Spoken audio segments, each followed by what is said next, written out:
안녕하세요, 가우구상입니다. 오늘은 수납장 및 붙박이장 공사 후 가장 많이 후회하시는 세 가지와 그 해결 방법에 대해서 알아보도록 하겠습니다. 구독과 좋아요는 영상 제작에 큰 힘이 됩니다.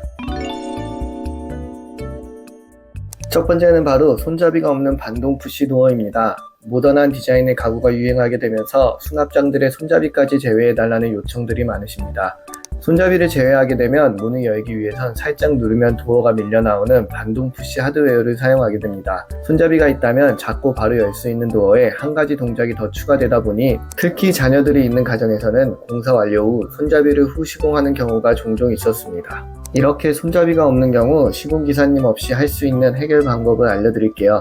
최근에 자주 사용하는 헤펠레 회사의 엣지 스트레이트 제품입니다. 도어 외부로 설치되는 돌출 손잡이처럼 손잡이를 달기 위해서 도어에 선작업 없이 전동 드릴만 있으면 쉽게 설치가 가능합니다. 도어의 측면을 감싸는 손잡이 형태로 도어의 후면 부분에 피스로 잘 고정만 해주면 됩니다.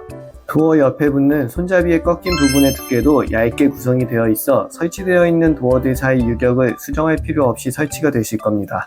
헤펠레사의 제품뿐만 아니라 논현동의 손잡이 전문점만 가도 비슷한 디자인의 제품들이 많으니 필요하신 분들은 취향에 맞게 구매해서 사용하시면 되겠습니다. 후회하는 두 번째는 수납장 내부의 높은 상부 옷걸이봉입니다.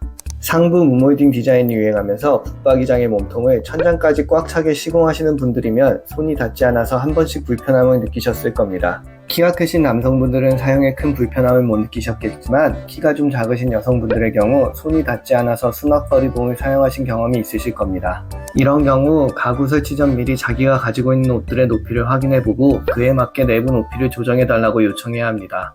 설치 전 미리 수납 계획을 짜보는 거죠.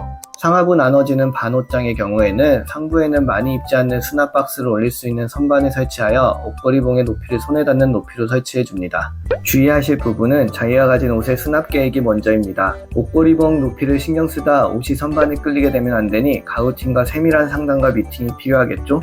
마지막은 좌우 무몰딩 마감으로 열었을 때 벽과 너무 붙어버리는 도어들입니다. 이 부분은 저도 참 고민 중에 하나의 문제입니다. 좌우 몰딩을 없애서 깔끔하게 만들고 싶은 욕구와 실제 사용상의 편리함 때문입니다. 붙박이장의 좌우 몰딩을 없애는 게 일반화되다 보니 일반 경첩을 사용할 경우 열었을 때 도어가 벽과 부딪히고 닫을 때도 도어를 잡을 때 불편함을 느끼게 됩니다. 해결 방법으론 측면에 두꺼운 느낌의 마감재를 피하고 싶다면 마감재를 눕힌 사이즈인 2cm 공간을 만들어주고 90도 경첩을 사용해줍니다. 일반 경첩의 경우 대부분 열린 각이 110도 제품입니다. 90도 경첩은 문이 그보다 덜 열리게 만들어 벽과의 부딪힘을 최대한 줄여주는 거죠. 다른 방법은 과거 디자인처럼 어느 정도 몰딩을 넣어 시공을 해주는 겁니다.